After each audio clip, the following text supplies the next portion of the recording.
So I'm gonna remove my mask because the last video that I did was like it was muffled because of my mask. So if you feel uncomfortable, yeah, no, right, the CDC guidance. Well, we're all vaccinated in the same room. So, but today is November 16th, and we're doing an in-service on theft and loss.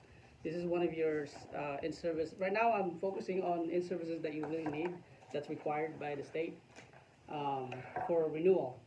Also, because of the There's somebody here for physical? Is it yeah, it's too early. You can have them sit over here. It starts at 7.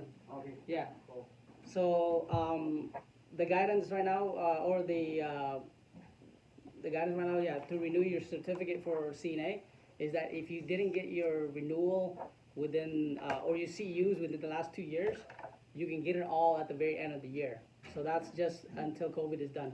Where before, remember I told you like the first year you gotta have a certain amount, and the second year you gotta have a certain amount, at least 12 and 12 in each year. So right now, because of COVID, if you miss the first year and you didn't do CUs, you can make it all up at the very end of the year. So that's a good thing. And then also, if your certificate expired, you can still work under the COVID emergency authorization without a certificate that's renewed. But you got to just get it done as soon as you can, obviously. All right, it's very loose right now as far as your certificate. All right, so then, like I said, today is November 16th, and we're doing our in-service on theft and loss in a skilled nursing setting. So let's talk about what loss is compared to what theft is, okay? And we're gonna talk about what are some of the actions that we need to take if things are lost or stolen in skilled nursing. As a CNA or as a nurse, what we can do to protect our residents' belongings. So loss, misplacement, temporary or permanent of a resident's possessions. This definition includes misappropriation of a resident's possession by a mentally impaired resident. And then a theft is an intentional taking of a resident's possession by another for personal use or sale. So loss or theft can occur in 5 different ways, and that's staff to resident, family to resident, visitor to resident, and resident to resident. Also resident to self, because you know a lot of you resident here, they forget, you know, they have dementia or whatever, and they're gonna say that it was stolen or whatever. But they probably tucked it underneath their bed or whatever. Okay, and so I also have something here. It says difference between theft and loss, importance, significance, see above. Dentures and hearing aids. We talked about the last week hearing aids and how much they're worth, and who pays for these hearing aids and these dentures when we lose them. So we just gotta make sure that we're storing this the right way, and also preparing these dentures at night. If the resident has it in their mouth, that you clean it the right way. Obviously, you gotta have some towel in the sink, so that way if you drop it, you don't break it. Same thing with hearing aids, that they're properly stored. All right. So steps we can take to prevent theft and loss. It is Seacrest Village policy not to accept any monetary gifts from a resident. If the resident insists, please inform your supervisor. So if a resident is A times 4 and they give you $1,000, right? And that's considered a theft, okay? Because we don't accept monetary gifts or any kind of gifts. You should be sharing it with other coworkers. So if the resident really insists that, hey, here's $1,000, $100 maybe, even $10, right? Just say no, because they can turn around later on and that can backfire on you. Maybe they're not A&O times 4. Maybe they're not oriented times 4. And they say, hey, I lost my $100. And then you mention it to somebody, one of your friends, that, hey, I was given $100. You see where that can get mixed up? Don't take any money from the resident if they're offering it to you. Just say, you know what, we have a gift program where you can give the money for the group and we share it at the end of the year. So that's really the safest way to say thank you to the resident, is that you want to share these gifts with everybody. But you take that risk, you take that leap of faith that, hey, hopefully this doesn't backfire on me. I'm going to take this gift. Is okay, but just remember our policy. Okay, we do not want you to take these gifts from residents, especially if it's money. We do because that could get you in trouble later on. You may also inform family or resident to donate to the employee recognition, which is what I was talking about, the employee recognition fund. At the end of the year, um, we we tally these amount of money, and then we get a gift. We get a gift from um, Pam and Carl, from the residents. Small gifts can be eaten, should be shared amongst our staff or colleagues. So let's say they give you a chocolate or something, a bag of chocolate. You can just put it in the break room over here, and everybody can share them. Remember that accepting or acting on any type of money award from resident could be seen as a elder financial abuse, because we don't know what they're that's for really. Um, some residents are forgetful, and they may report you if they forget that they gave you a specific gift, just as I mentioned a while ago. Fill out the inventory of personal possession upon admission. Make sure it's accurate. You may also add new item on the list as family or residents bring forth new items to the facility. So again, we are at the steps here of preventing theft and loss, and we do have a process of accounting for residents' possession. So before admission, or right during admission, I actually, when you're dealing with residents, you're taking their vitals, you're giving them water or whatever. You have to fill this out, and everybody now kind of want to show this video right here. This is called the inventory of personal possession, and there's also a signature for the resident or family member, but there's also a signature for you as a CNA when you're counting their clothing. So this is a must that we got to do. Okay, they come in, you count everything from their jewelry, from dentures, from their glasses, from their socks to their briefs, whatever they brought in, you count, you put them here. Okay, this is like a baseline of what they brought in. As they progress on for weeks or months that they stay here, you just want to add on to this. You can always add this extra sheet and then put a date on there, but you add on as you go, as these residents stay on here and they bring more items. Okay, this kind of just gives us an overview of what they have in their room. So if they lose something, hey, was it added on there? I mean, I don't know. And you never want to say, hey, it's a gold ring. You just want to say the color, it's yellow, whatever is round, oval, whatever.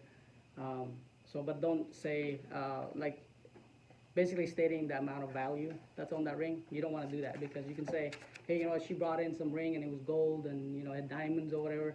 And it comes out, it's fake or whatever, and then you lose it, and yeah, it says it's diamonds, yeah. So just say the color and the size or whatever of the ring, not the actual, what you think it is. Okay, don't put a value in the ring. Chart accurately. Label all clothing and personal items with patient's name or ID number. Be sure to use permanent ink. Ask patient or family members prior to labeling clothing. All right. So when you're labeling clothing, do you put a resident's room number in there in the front or the back? No. Why don't you want to put resident's room number in there? Because sometimes they transfer. They transfer, yeah. What about adding? You want to put like 28A and then a week later they're on 30B, right? Don't put a room number in there. Right. How about putting their name on where it's visible for everybody?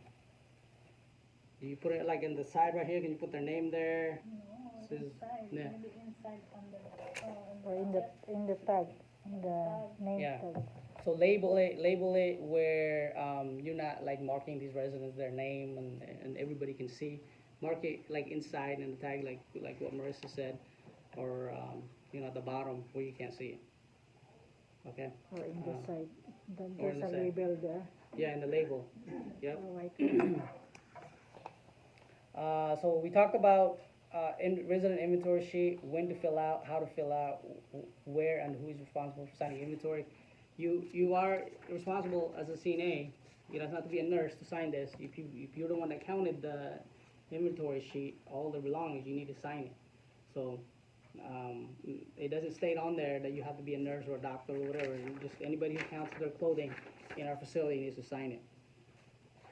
Okay, how to label residents, items, we talked about that. Use black marker, do not use room number. Resident will up and move, do not put name where it's visible. So we talked about that already. All right, who is responsible for the lost items and the cost of these items? Who's responsible? Social worker? Well, no, it's us. It's the facility, right? If we lose a $5,000 hearing aid, it's us that has to pay for that, And so it can be pretty costly, because of that. The law states clearly that if a facility fails to make reasonable efforts to safeguard the resident's property, the facility must reimburse resident for or replace the lost or stolen items, okay? And they can claim up to $10,000. So family can sue for up to $10,000 for lost, stolen items. So that's a significant amount of money. Even if it's just once a month, you know, you figure if it's a couple $1,000s once a month, and you know, how many months are there in a year? That adds up quite a bit as far as loss of income and revenue for Seacrest, who is a nonprofit organization, right? So, but it impacts obviously those overhead costs impacts everybody. The way we care for residents, the equipment that we had to purchase, and we lost so much money on things such as items lost, theft and lost, and it's going to impact the way we provide care. Also, we won't have the right equipment that we want to buy if we don't have the income. Steps to take after reports of loss or theft. Who do you report to as far as lost items or stolen items? Who can we go to? Supervisor? Huh? Supervisor. The supervisor, but always reach out to like social worker, okay, because she has to make a report, okay. If an item is worth $25 or less, she has to make a report of that, okay. Because that could be ongoing, that could be repetitive. There could be somebody that's just stealing things, or the resident could just have dementia and they're losing an item here and there. But in either case, if you report it,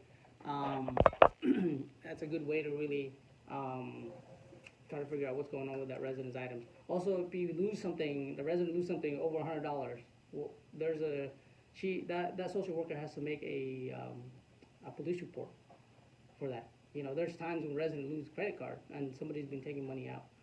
So it really depends on how much that item is worth, and the social worker has to do something as far as reporting. And sometimes, cops shows up and try to figure out who stole these items. We've had that happen before where, the sheriff shows up in our facility.